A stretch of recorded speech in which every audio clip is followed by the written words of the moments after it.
So again, good morning everybody. So this course number 4 is a course about birth and a little bit about death. But the main subject is birth. And if there is time over, I would like to move a little bit into death as well, but I think the most important is birth. So death and birth, when you look to it, seem to be opposites, but they look a lot like each other. They're both doorways in and out of physical existence.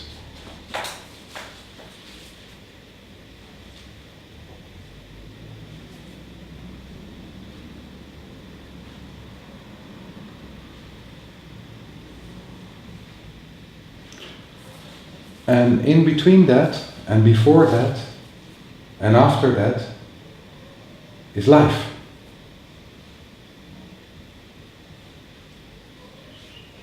So some people don't believe that there is a life before birth and a life after death, which is absolutely okay. It doesn't make any difference if you believe in this or not, or if you experience this or not. That's not important. The important part when we are here now is our physical life, here now.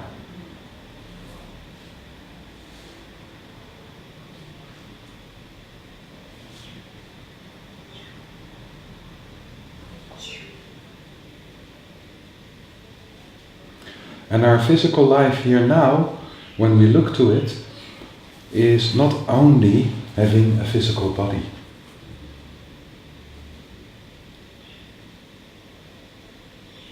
There is a lot of aspects of us which are basically non-physical.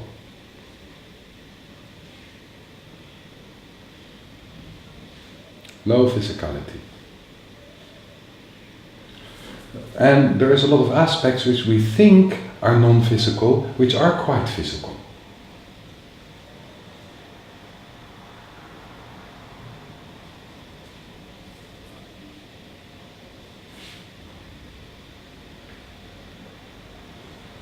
So most of us think that our mind and how our mind is working is something which is non-physical. But our mind is very physical. It very much is working in polarity. And polarity is part of the physical realm.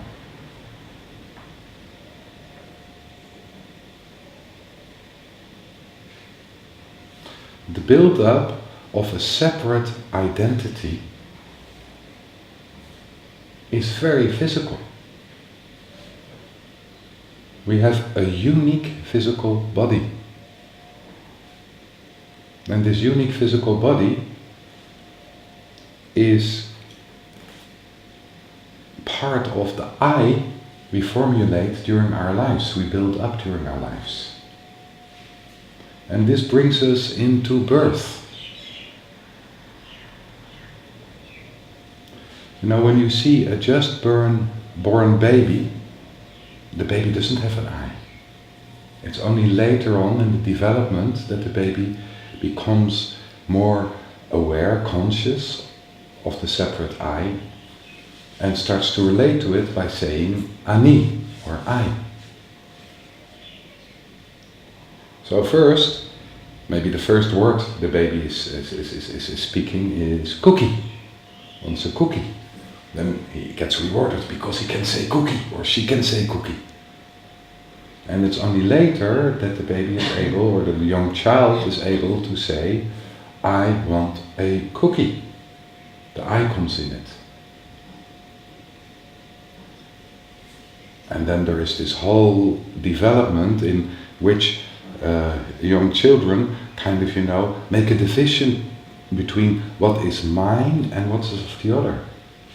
Then the shali becomes very important. It's mine. It's from me. This belongs to me. So when we look to a newly born baby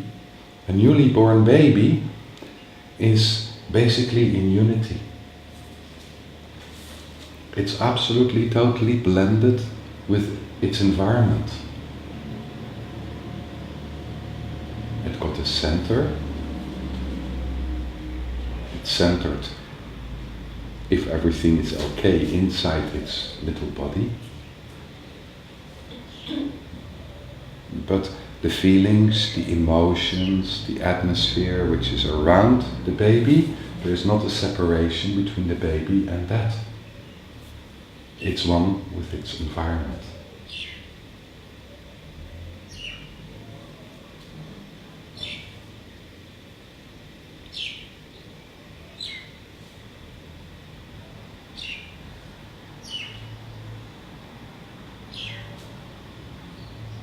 It's in unity.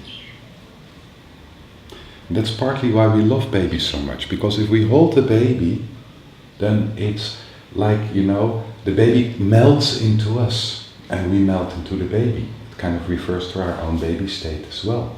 And if this is not too much damage, then it's very, very comfortable to hold the baby. It's an experience of unity.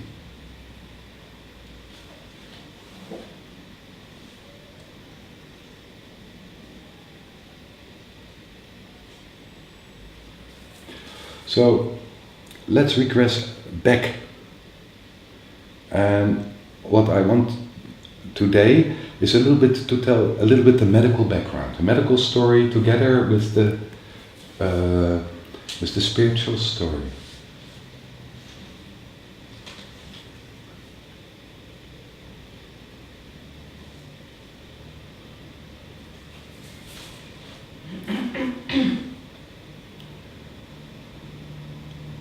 In working with people and working especially with couples and sometimes women who want to become pregnant, and there's sometimes difficulties in pregnancy,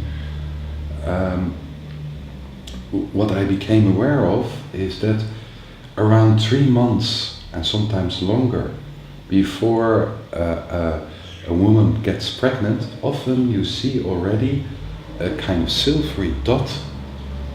What? A silvery dot, a silver, kesef dot, on the right side of the mental aura of the woman. And it's like the woman is having an extra ID. Before the pregnancy? Before the pregnancy. Sometimes 3 months, sometimes a little bit longer before the pregnancy. On the right side of the ID point? On the right side, around here, in this area, this whole area it can be.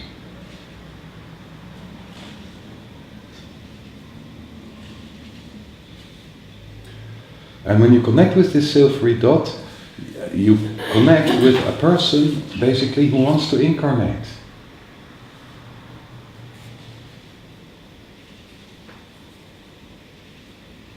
You connect to what? To this dot. Yes. And then you connect to a person who wants to incarnate. This can be a girl or can be a boy. Because strangely enough, it's already kind of moving into a kind of polarity, moving more closely to the physical. It's already kind of clear what sex it's moving into. Because, you know, also being a girl or a boy is something which is connected with the physical. This is the physical polarity that we have, girls and boys. On a spiritual level, you know, there is not a difference between girls and boys.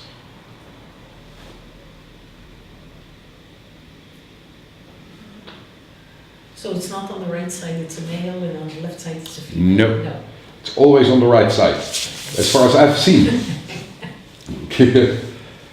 So, then my experience is, if there is a baby on the right side and somebody wants to incarnate, you know, something needs to happen. It's very difficult to get pregnant without making love. And the baby is active in this as well, so often. It's like when you make love and there is another soul involved or a baby involved, most people experience this as that it's more deeply, in a way you know, somewhere you know this was the time when I got pregnant. It's different, it's more intense, it's more together. What about insemination? That's a whole different story. It's not wrong, Mama? but in insemination there is not some babies. test tube. Or test tube. Or it's insemination or test tube, there is not this interaction between male and female so strong. So it works. There's nothing wrong with it, but it's a different. But the woman still has that thing 3 It's a months different before. one. It's a whole different procedure. It's much more a shock. At once, you know, without kind of the preparation which is there in making love. At once, especially with test tube, there is an egg.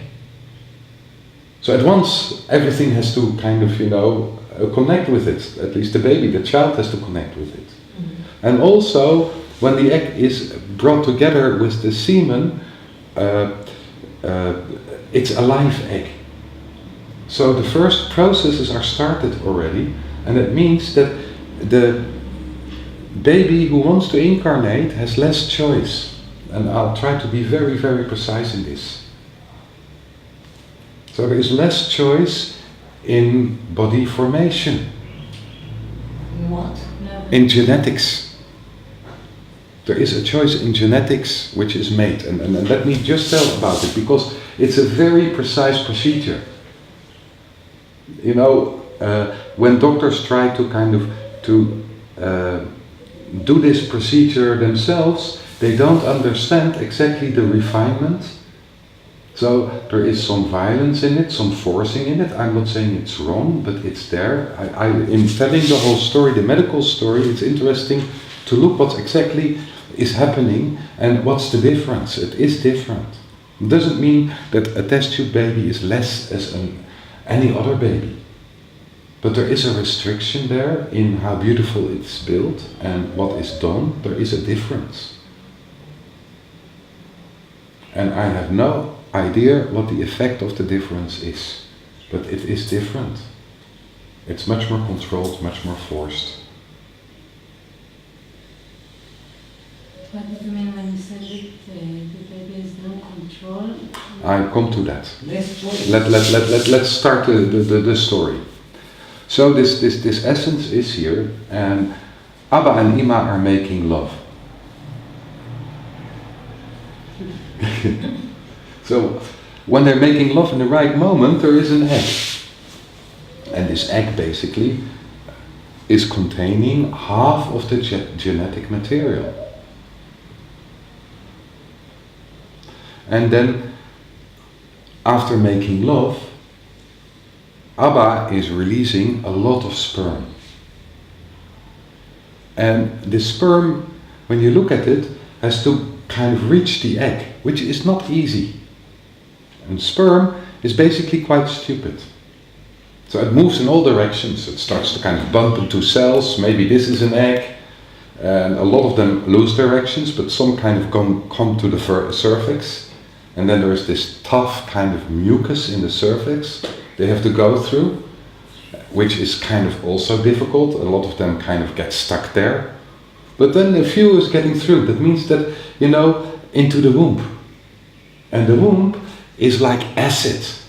It's liking to go through acidity. So this is where a lot of sperm is dying. Sperm cells are dying. And this is basically there for the survival of the fittest. The one who is the strongest, the one who is functioning the best, so probably is genetic the strongest, will move through, will survive all of this. It's a slaughterhouse. It's like war. So there is the egg. And what they found out is that the egg is not stable, but the egg is moving. When you film or make a picture of an egg, a live picture, what you see, it's moving. And this is a little bit a grosser movement, but it's also a very fine movement. And this fine movement is creating a sound. sound. A sound. This is not a sound we can hear, but it's a sound which is recorded. And this is a very low sound.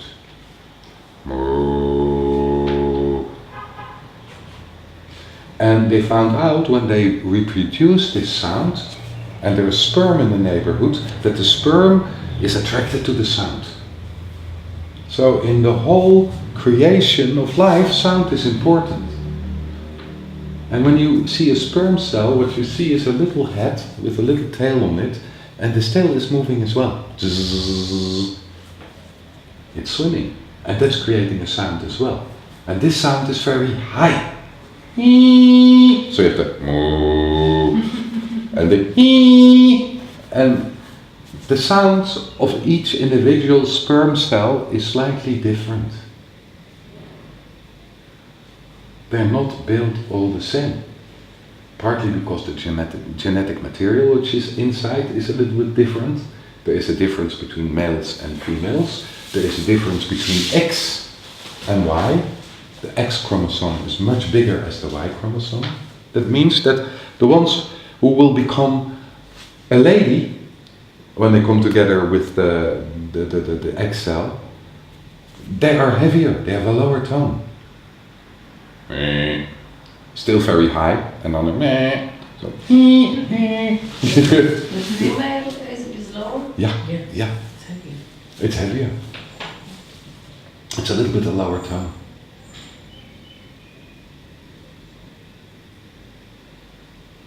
It's quite amazing. I think somebody is there. So is it possible to induce fertility by making sounds? Yes. You can try. Yeah.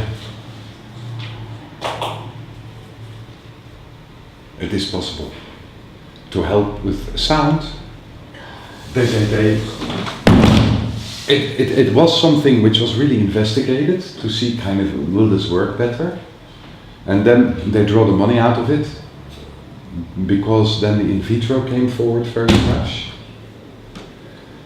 and and that seemed to be more how do you say it, scientific. So this part kind of is left.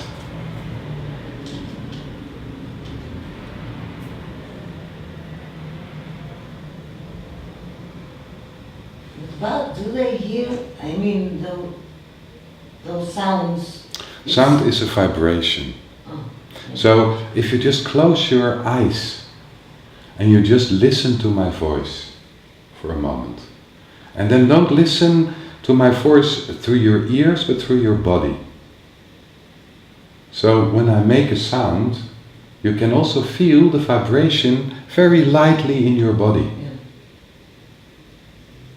It's a vibration, and we're able to feel this vibration. And of course, neither a sperm cell nor an egg cell have a nerve system to feel it like we feel it. But there seems to be a recognition of this vibration of each other. So then there is a bunch of sperm cells who kind of are surviving. A bunch of sperm cells are surviving this acid rain, are surviving this battlefield. They're the strongest. And a sperm cell is basically very small, and an egg cell is much bigger. So you have the sun, and the sun, what you see, sperm cells are entering it, and it's not that the first one who comes to the egg cell wins. It is not. No. What you see is the first one comes and the egg cell doesn't open up. No. Losha. It's very nice that you're the first one, but I don't want you. But Shmulik. Shmulik is rejected. So Shmulik is dancing against this egg cell, like, his tail, and trying to get in and pushing and pushing and pushing. Low. Doesn't get in. And then some other are coming, sometimes 3, 4. No. And then number 5 is coming, and an amazing thing happens. Number 5 is coming, and the moment number 5 is touching the egg cell, it opens up, and number 5 can penetrate.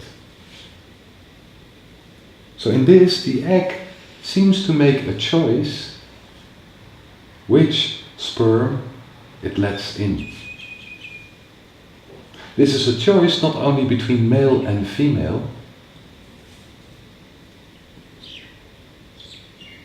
This is the most basic choice, but it's a choice because in sperm cells the genetic material is slightly different. The egg cell is the given. Egg cells are made already, and also each egg cell is different a little bit, but egg cells are made basically when the girl is in the womb of the mother. Sperm cells are made through life.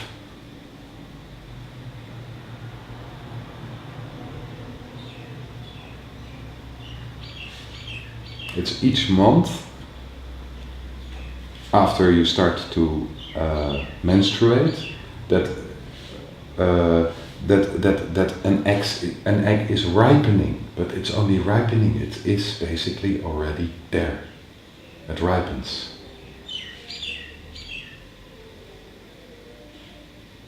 Till you move into menopause, and when you move into menopause, you first have a lot of kind of dumping of eggs, which are still there.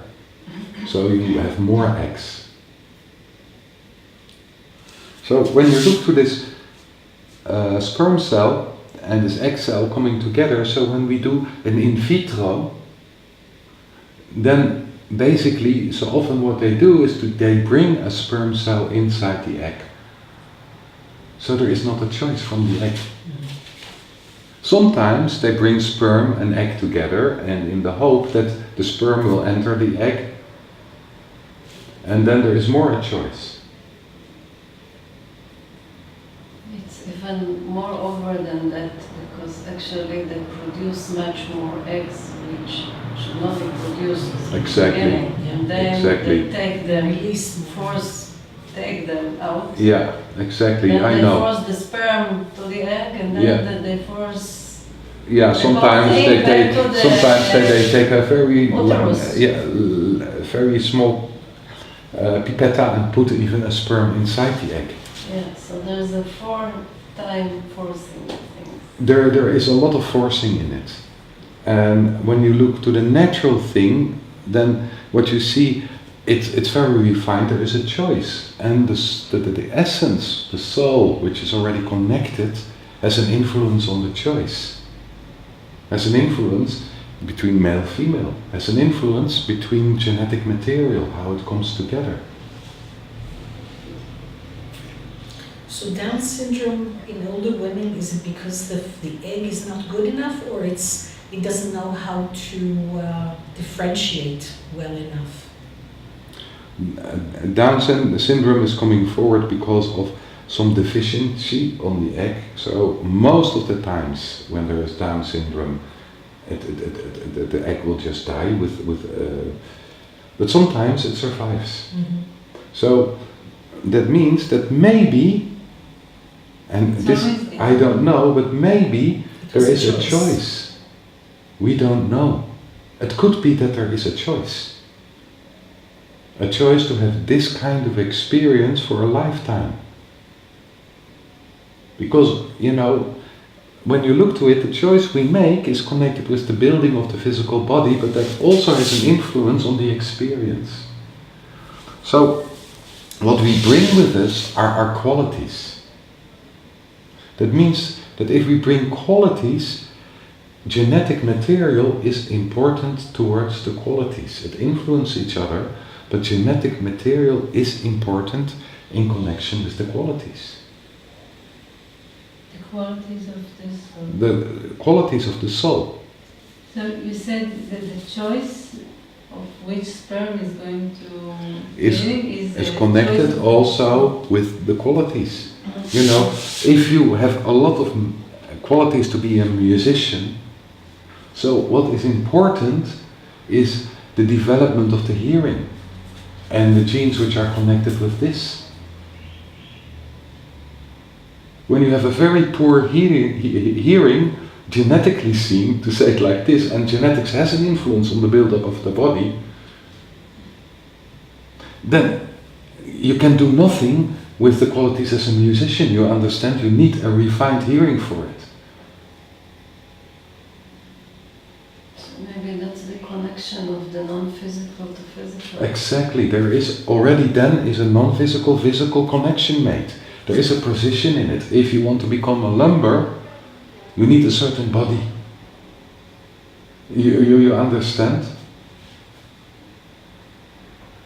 So for every quality, some requirements to the nerve system, to the building of the body are there. To be able to express these qualities. You understand? So there is a refinement. There is a refinement in choice, there is a refinement in the choice of genes which get activated, connected with need of the incarnating soul. It's a very precise procedure. There's a lot of genes we have which are double. You know, so that means that there is always a choice. Which gene will we use for this biochemic reaction? And during life, we change genes.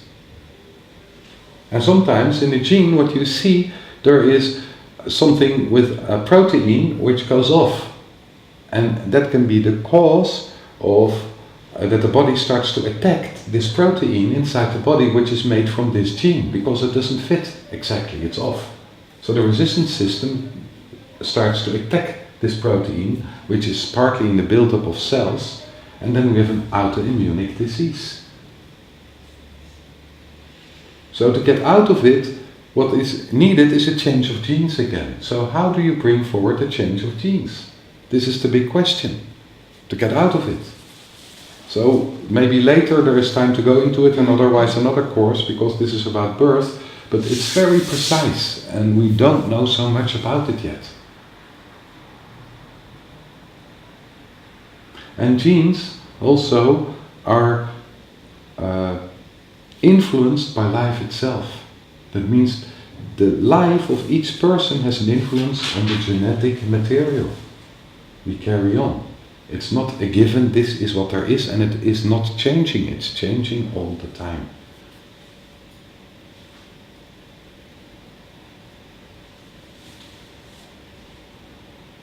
By our experience, by how we relate to life, by what we go through in life,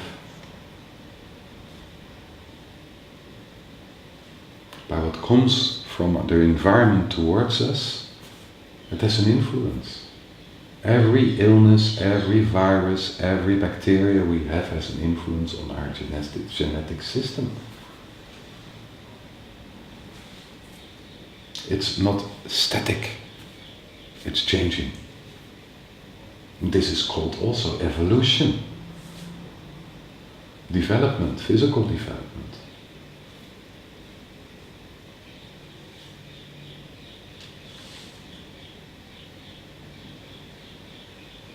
So there is whole structures of science, or a part of scientists who think that evolution is brought forward partly because of viruses.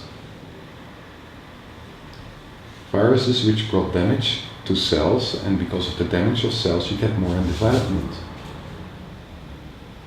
If this is true or not, I don't know, but it's an interesting kind of viewpoint. So that means that if this is true, that viruses always also, I'm not saying always, also have their own purpose and are of service. And virus itself makes some evolution. Yeah, they make evolution as well. They're all not, also, this is not stable. So all the pyramid moves. Yeah, to more and more diversity. Evolution is more and more diversity. So vaccinations in a way interfere in this movement of It's a choice. You know, most of the vaccinations we give to babies and to children is a choice, basically for risk. So what we see from a vaccination, most of the times, less children, babies, grown-ups are dying as when you don't give the vaccination. Sometimes it's around the same. But then it's much cheaper because you've got less complication. It's also economical. It's kind of a balance between the human choices you make and the economical choices you make. And again, with vaccines, you really have to look for yourself what feels okay and what not. Yeah, but if you look at it as, you know, in perspective on a big period of time, so you can be... Nature is very, very strong. We can mess up with nature a lot. It still finds its way. It's really kind Lucky for us. Lucky for us. And it's also a way of learning and see what it does. And in this we also kind of use ourselves a little bit as guinea pigs. What? As guinea pigs.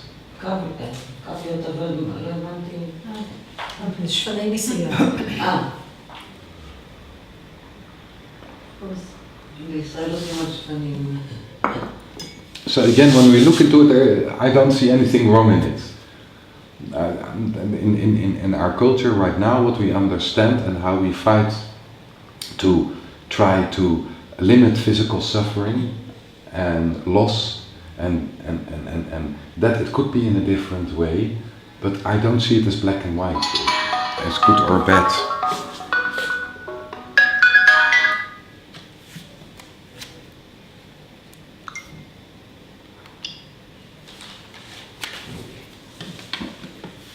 I'm sorry about that. I don't see it as good or bad or black and white. So the sperm is coming together with the egg. And in the sperm and the egg coming together, the first thing what happens is that you see a change in the etheric body of the egg. The egg got already an etheric body, the sperm as well. And you see a change. Two streams are starting immediately. This is the male-female polarity streams we worked with in the second course. You remember? Course number 2. These two streams, one goes like this and the other one goes like that. So that's the male-female polarity streams start immediately to work. And what you see is that the etheric basically starts to be activated and starts to grow a little bit up front to the physical. So it seems that the etheric is forming the blueprint for the physical. It's like the physical fills in the expansion of the etheric. You understand? So, if we understand the etheric body is the body through which all different dimensions which are in ourselves and around ourselves are brought through the etheric to the physical.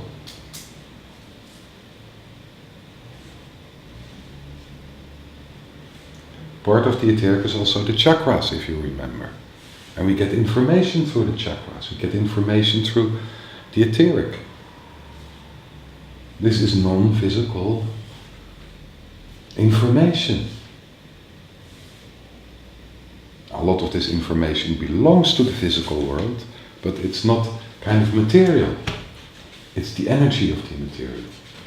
The atmospheres, thoughts, emotions. Things which are non-physical there, they belong to the physical world, but we can feel them. We get an impression. So also, qualities are moving towards the physical through the etheric.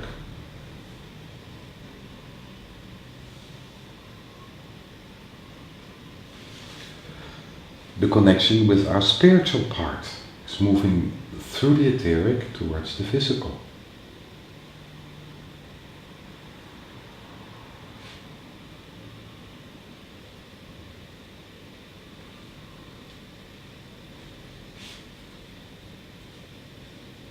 So we become physically aware of it through the etheric. So the etheric body in itself, except of being a storehouse of memory, is also the intermediary. The one in between, the energetic and the physical. It's more than that. It's more ancient than our body. It was before. It's formed together with our body and it will die together with our body. The etheric. The spiritual is something which is older. Is there before and after that. But the etheric will die with our body. But you said at the moment that the movement... Yeah, the egg is there with an etheric already, but in the moment that the sperm and the egg comes together, this movement comes on, the etheric starts kind of, to be activated. And you said like we feel. Yeah, the physical part is filling up inside the etheric. It's like the etheric is always one step ahead. Okay. So the etheric has an influence on the formation of the body. It's like the blueprint. You understand? So in this, also the soul has an influence in how the body will be formed. So the etheric, you understand? So there is a lot of different areas where there is an influence. Because the soul influences the etheric. The etheric is the spiritual energy from the soul, to say it like this, or the essence who wants to incarnate. It's more as a soul. It's a soul and whatever, I call it the soul right now, which is not very precise. Okay. The spirit, let's call it the spirit. Spirit and soul of the person who wants to incarnate. The spirit and the soul of the person who wants to incarnate is influencing the build-up of the body through the etheric as well. Yeah, but how will you define the connection between the etheric and the soul? The soul all the time is, the moment the egg is fertilized, the soul has a line, a connection with the egg. There is kind of, with the etheric of the egg. And through this, with the egg itself. So, the moment there's a fertilization, there is already a communication between the spirit who wants to incarnate and the first little body which is there. The separate life. The moment a sperm and an egg is coming together, there is a separate life. So, for example, going back to in vitro, which is fascinating, suppose the guy who wants to incarnate, he wants to be a boy. Yeah. And the in vitro creates a girl. Yeah. So he has to become a girl because he has no choice. No, he will. The egg will probably be denied. Oh, yeah. Won't go. There is when in vitro is not always successful. What you see, you have to do it a lot of times. You have to bring in a lot of eggs most of the time before it's a yes. So in this, so he will deny the egg. He will deny the egg. If the egg is really not fit for the qualities or whatever, it's useless. Right. So it's less refined. You understand? It's grosser. So that means that a lot of eggs are refused. Yes. So if we could refine it more, which is almost impossible in the science is what we know now, scientific, but if we could refine it more and make an egg exactly for, it would be a much better chance. So that's the reason why, when you do in vitro, you bring in sometimes 2 eggs, sometimes 4 eggs, and you try hormonal even to force the body to accept the eggs. Still often they're not accepted. It's not the right fit, it's not the right combination. So there is a choice. There is still a choice. Yes. It's forceful, Yes. but it's less refined. You understand, the refinement is missing a little bit. So insemination is better than in vitro. Yeah, that's all, and I think doctors know that because they first try insemination and then they go to in vitro.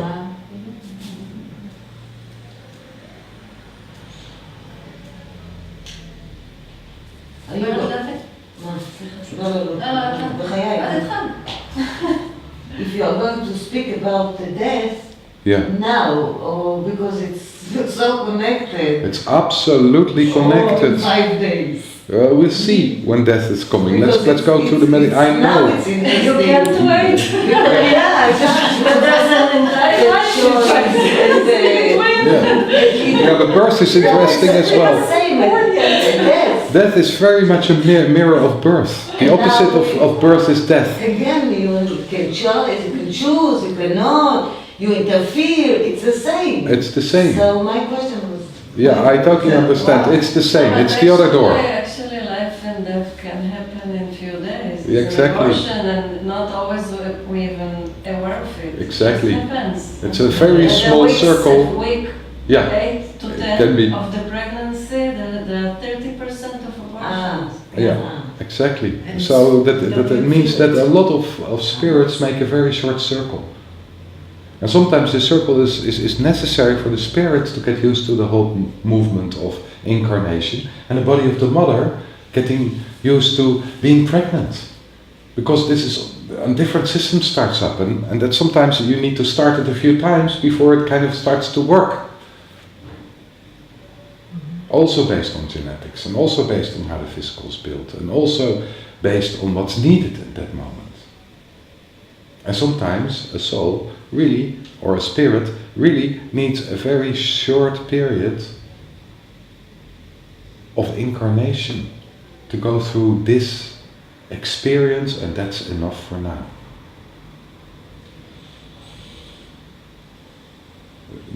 You cannot make this a golden rule that always when we have an abortion, this is because of that, but sometimes it's like that. Well, you're talking about two different things. There's abortion and miscarriage. Abortion is the medical name for miscarriage. Yeah? Yeah. Oh. So you have the abortion which is forced abortion, and you have the abortion which is happening because naturally. Natural abortion and medical abortion.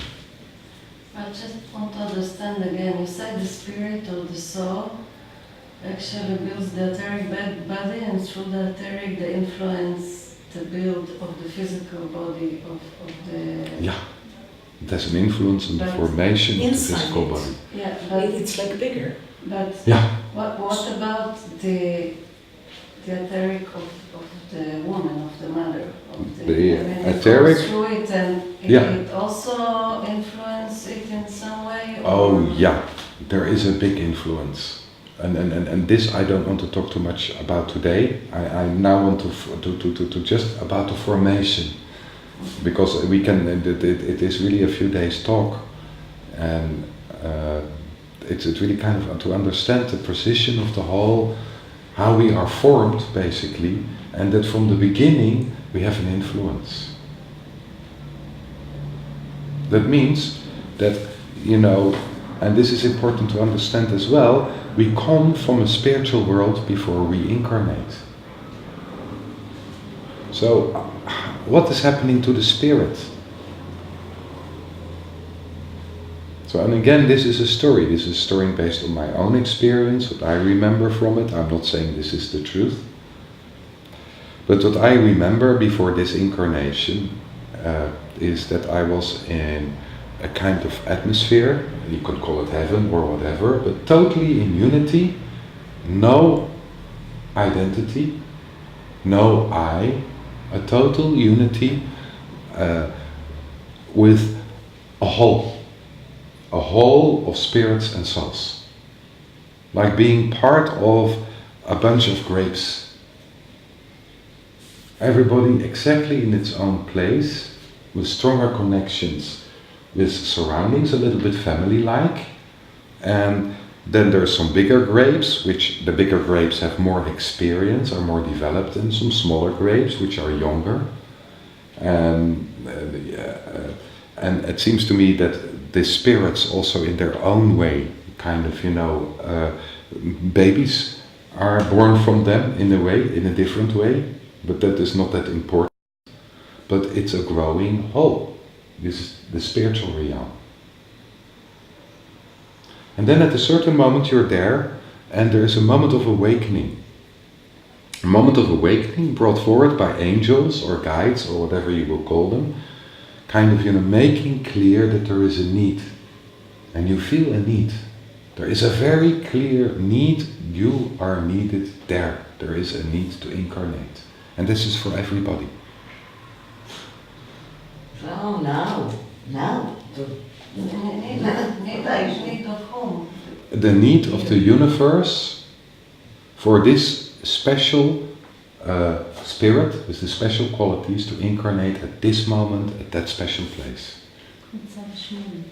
It's very precise. It's very precise. That means for all of us who are here right now, there is a need to be here. Can you refuse? No. No. At that moment there is no way to refuse. The need is stronger as anything else.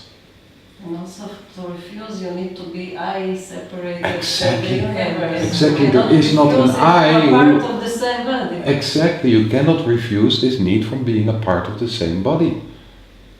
There is no way to refuse. There is not an I to refuse, but at the same time the need is there.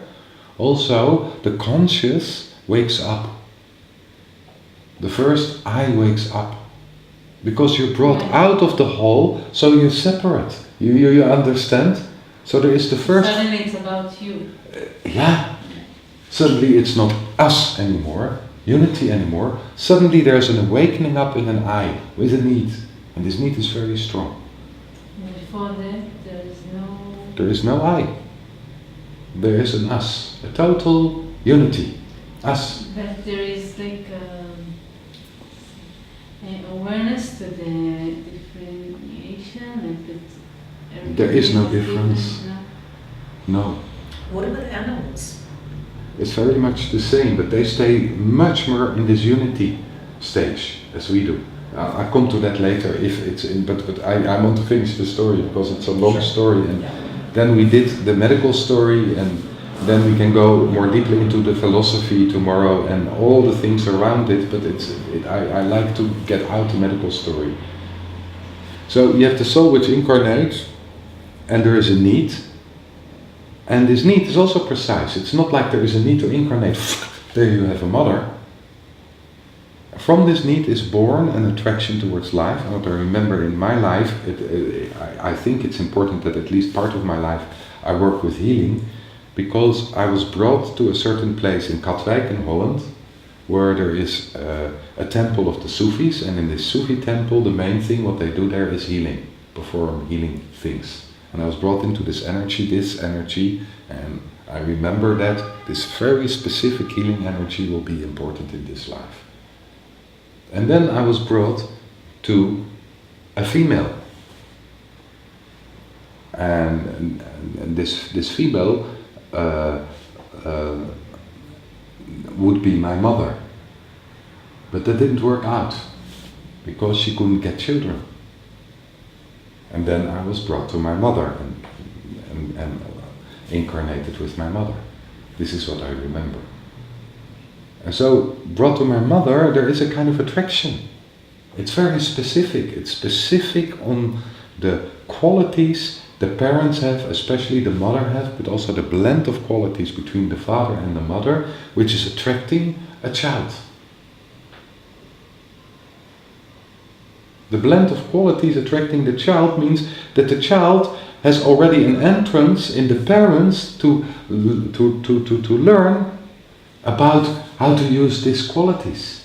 You understand? Mm-hmm. So the expression of qualities seems to be very important, because this is the attractant.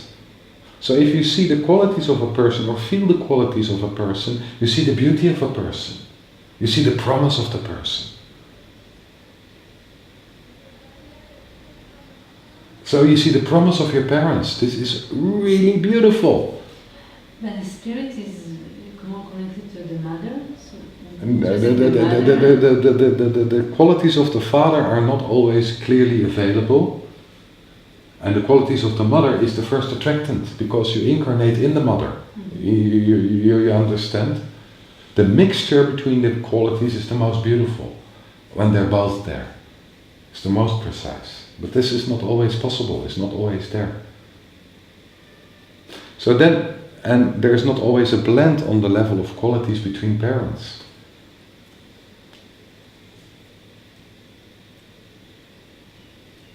So, As a couple? as a couple. But sometimes you want the opposites. What? Sometimes you're looking for the opposites. Exactly, but sometimes there is rape. Sometimes, there is just a quick fuck and nothing, there is not a blend of qualities. The father disappeared. So it's the mother who stays with the, with the child, you understand? There's a lot of possibilities in which if there is a Abba and a Ima and they're together, there's a mixture of qualities, but it's not always like that.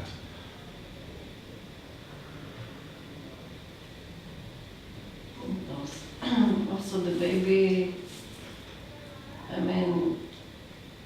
Sometimes the baby is more attracted to the qualities of the Abba and sometimes more to the qualities of the Ima. You know what I'm saying, that the qualities of the Abba or Ima are changing because of the baby. The baby actually gives birth to the parents. Yeah, it's not that yeah, exactly, it's absolutely true.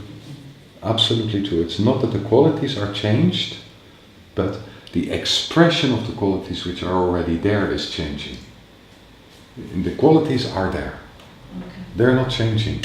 So if you don't have a quality for fatherhood, everybody has, some very strong, some less, but less developed and more developed, then this has an influence on fatherhood. If it wouldn't be there, you couldn't be a father. You don't have the quality for it, you understand? There is no feeling for being a father. It's just not in your system. You recognize what I'm talking about? It's like if we have a quality for medical things, we're interested in medical things. It's attracting to us. We like to know how it is. If we don't have the quality, it doesn't speak to us.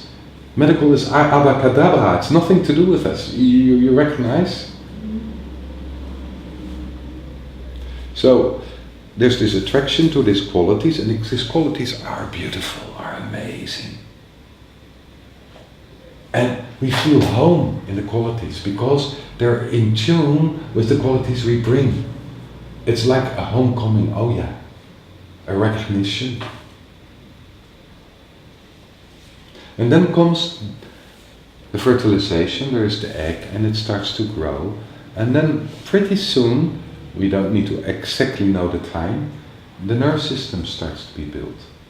And the moment the nerve system starts to be built, in information through this very young nerve system from the physical environment, from the physical world, is starting to come back to the spirit.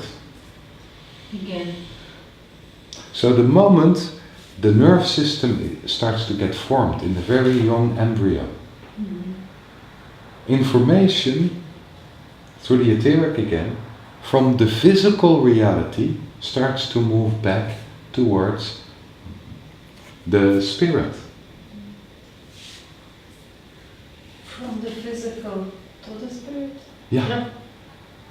And from the spirit to the physical. It's up and down. Because we have a nerve system, we can start to feel things, to sense things.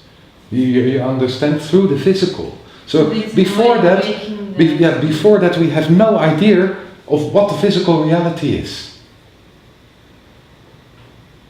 It's the formation of the etheric and the physical which gives us the opportunity to have a sond, to sense what's going on in the physical world. Physical reality is only opening up to us then. So before that we are in tune with the qualities, and then at once the physical reality is coming forward.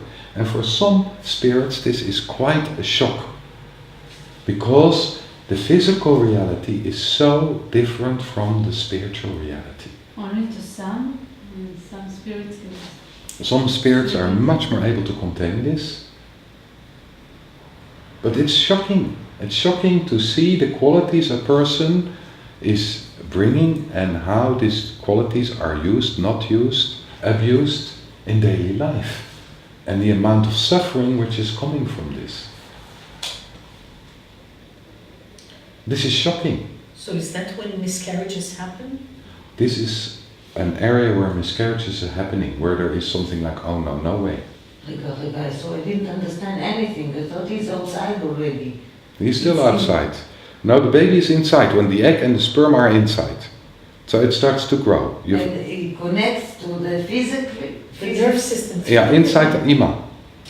And he says, no way, no way. At that moment there is a no way, at that stage. But it's very difficult, because it's such a strong attraction and such a need to pull back is not easy. But there is already in some of us a kind of rejection towards life. Because we also become aware of what we have to move through in life. The difficulties which are laying in front of us. The suffering which is laying there. The soul doesn't know it before. No. That's Only at that stage. At that stage, when it's almost impossible to say no. I made a mistake. No. Yeah, mistake, I don't want this, really don't want this. And there can be a strong no. I really don't want to incarnate. I don't want this. So can you see it with the ID point at the mother? You can sense the shock at a certain moment, but there is also help, and the connection is very strong, the need is very strong. So what you see with most spirits is that they move through it. But some of them kind of stay backwards, don't want to. The no is very strong, and even when they incarnate, the no is still very strong. So there is a blockage to incarnate. There is a blockage to be really in the physical, a spiritual blockage. There is a rage, sometimes, a very deep rage of, what the spirit needs to go through. A rejection. I don't know how to say it in different words, and it's very physical words I'm using, but we can only use physical language.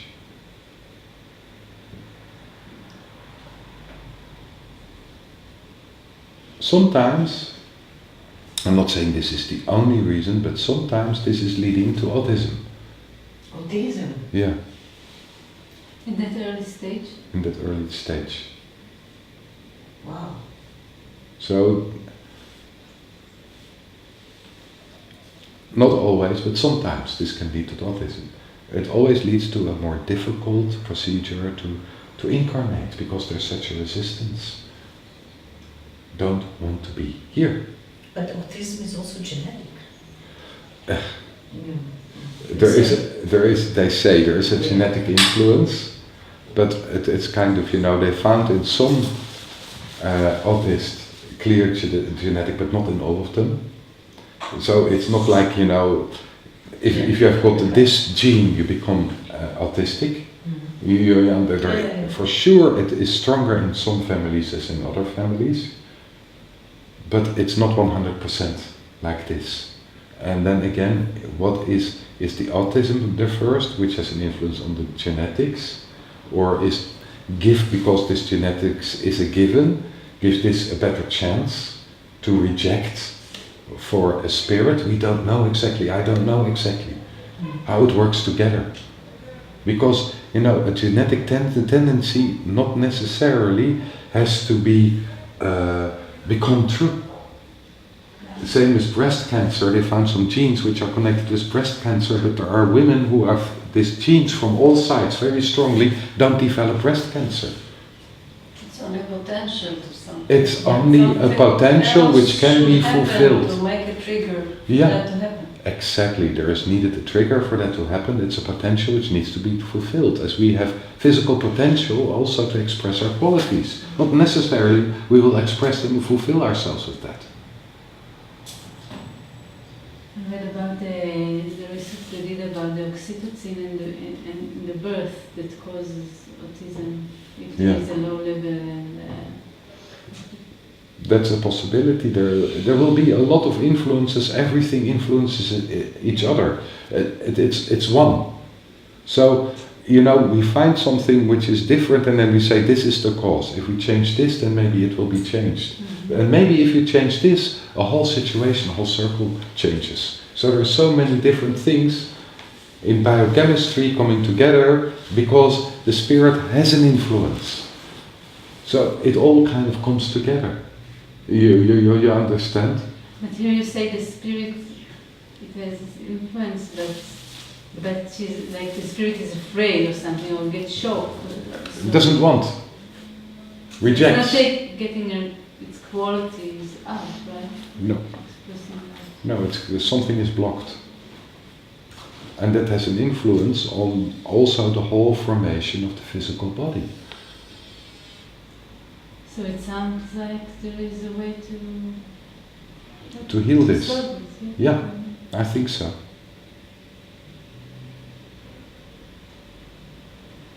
Not always, but there is much more possibilities to heal as we think there is.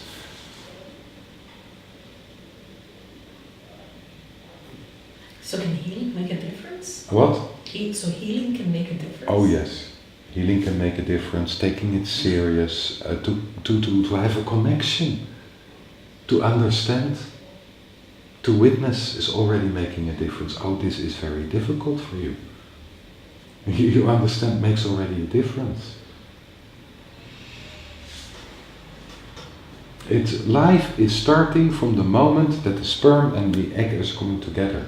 Then life is really starting, and then everything starts to influence everything already. So even before we are born, things are happening which have an influence on us. You understand? This is what I try to make clear. Mm-hmm. We don't even went to the birth process, but this is just the first formation, how it works.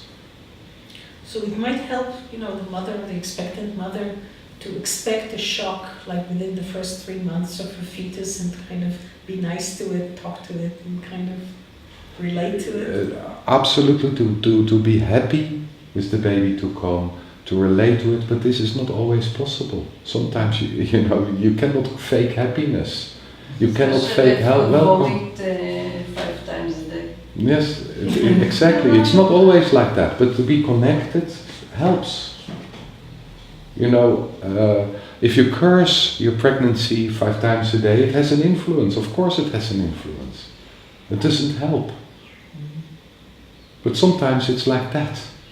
Again, we cannot force ourselves to be different or give any...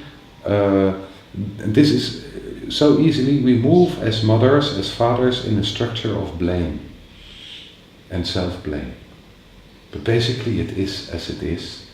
And a spirit and the soul, when it incarnates, is absolutely unconditional. It gets frightened because what it sees it needs to move through, but the connection in itself as a baby is unconditional. It is what it is. It doesn't have a mind. It doesn't think. It's just the fright of the pain it feels. It kind of draws back like, you understand? Mm-hmm. And then sometimes there's a formation of rejection, which is a word, but rejection doesn't exist there. But there is a drawing back. And you said fear, that's maybe the most beautiful thing, although there is not so much strong fear, because fear is much more stronger when we are physical, but it draws back a little bit. It's not deeply associating with the formation of the physical, it dissociates a little bit away from it, back into where it was. You understand? It's a different direction.